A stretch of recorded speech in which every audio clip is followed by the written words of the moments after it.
Go ahead, Brian. Go ahead, Brian. Thanks a lot. Great. I was going to ask about the deficit. Yeah.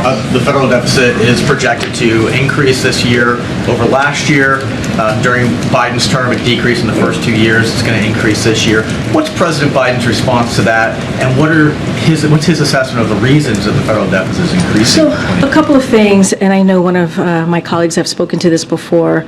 Deficits from year to year can be volatile, and so that's kind of how we have tracked that. But the reality is the president has a real plan, as we've laid out multiple times, to reduce the deficit, and we don't see Republicans having a real plan. And so the deficit has fallen by more than $1 trillion under the this president, and he has signed legislation to cut the deficit by another $1 trillion. So the president's budget would reduce the deficit by further $2.5 trillion by cutting wasteful spending on special interests and making big corporations and the rich pay their fair share. So that's what we're trying to do, and by contrast, what you're seeing from our Republican colleagues on the other side is that, especially when President Trump and congressional Republicans, what they did during his administration is that they added $2 trillion to the deficit with a tax cut that skewed, obviously, to the wealthy and large corporations. So what we are going to do is we're going to continue to fight for Social Security. We're going to continue to fight for Medicare, health care. We're going to continue to make sure we do what we can to, the president believes in moving forward with his economic plan in a fiscally responsible way. And so that's what we're going to continue to do here. It's going up, but why is it? I just said, it can be year to year, it can be very volatile. I mean, he said in March in Baltimore in a speech, our plan is working to decreasing the deficit. Right, and we have seen the the deficit fallen by more than $1 trillion under this president, right? But as I stated at the top, it could be volatile, and that's why the president has taken action, right? More than $2 trillion to lower the deficit, and that's what he's going to continue to do. But what we know for sure is that trickle-down economy does not work. You hear us talk about all the time when we talk about Bidenomics, is building an economy from the bottom up, middle out. That's the president's plan. That's what he's going to continue to do, and he's going to do it in a fiscally responsible way. And again, that's all you have to do is watch what the president has done the last 2 years, and he has done it. I just laid out, it can be very volatile. I just talked about how the president deficit, it can be, but that's the way it is from year to year. It can be volatile. That is something well, talk to an economist and they'll tell you specifically. What I can speak to is what the president has done over the last 2 years is we say the deficit go down by $1 trillion. He signed another piece of legislation where the deficit is going to go down another $1 trillion. That is the president's focus. That's why we believe Bidenomics is so important. Guys, I will see you tomorrow. Thank you very much. Dear friends, there is a new update for all Social Security recipients. New data shows that financial strain is now being put on 80% of seniors and retirees. New data shows that financial strain is now being put on 80% of seniors and retirees, leading them to be unable to afford basic household items. So this is now leading lawmakers to discuss the next cost of living adjustment. Many are now wondering when the next monthly benefit increase will be sufficient for all recipients. Dear friends, I'll be going over the exact details that you need to know. So please make sure that you watch until the end of this video. Also, every Friday, I will be announcing winners for the Walmart gift card giveaway. If you would like to enter these weekly giveaway, friends, please click and like several of my videos and then comment below the keyword of each video that you watch.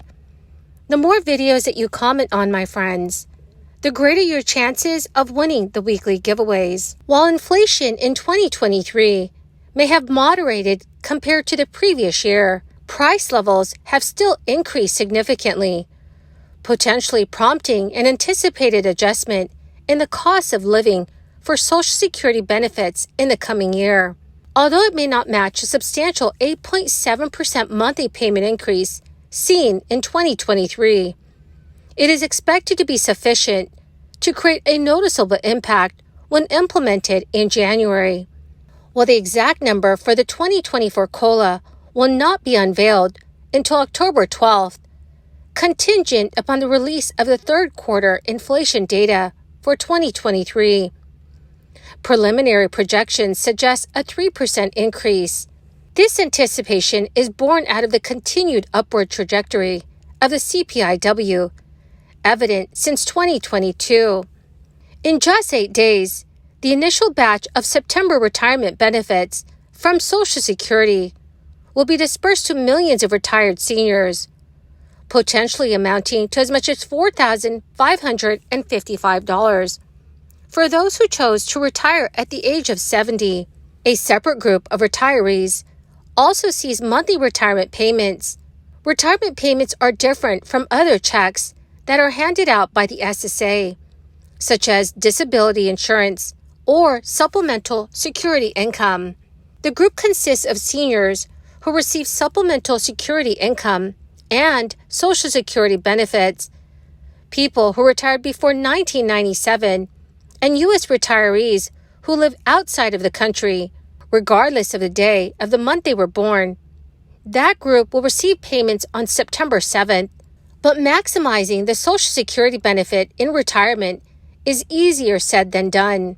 In 2023, the highest amount that a retiree can receive under the program is $54,660 a year.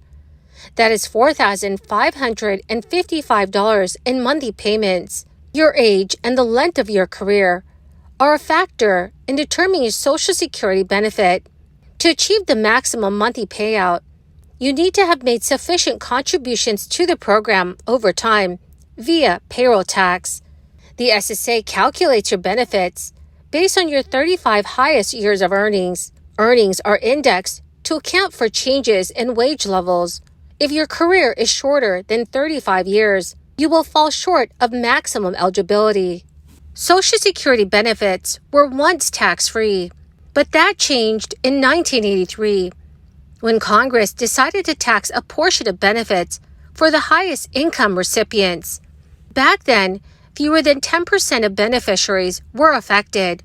However, according to the Social Security experts, lawmakers failed to update the law to account for inflation. So today, most Social Security beneficiaries have to pay federal income tax on at least some of their benefits. Social Security taxes are based on your annual combined income. Combined income comprises of your adjusted gross income, which includes your earnings, investment income, retirement plan withdrawals, and other taxable income, as well as any taxable interest you receive, such as interest on municipal bonds, and 1/2 of your Social Security benefits. For couples filing a joint return, a combined income between $32,000 and $44,000 means up to 50% of their benefits may be taxable. For higher combined incomes, up to 85% of benefits may be taxable. Individuals who live solely on Social Security do not have to pay income taxes on their benefits. But even a relatively small amount of other income can cause benefits to become taxable. Moderate income households may be able to diffuse the effects by delaying the start of Social Security benefits as long as possible. Someone who waits until age 70 to start claiming benefits, withdrawing money from retirement funds in the meantime, not only gets a larger Social Security check, but could save hundreds or even thousands of dollars a year in taxes. Well, my beautiful and my most dearest friends, that is the end of my daily stimulus update video for today. My dear friends, thank you so very much for being part of this community. To show my appreciation, I will be announcing winners every Friday for the Walmart gift card giveaway. If you would like to enter these weekly giveaway friends, please click and like several of my videos and then comment below the keyword of each video that you watch. The more videos that you comment on, dearest friends, the greater your chances of winning these giveaways. Thank you and have a wonderful and very blessed week.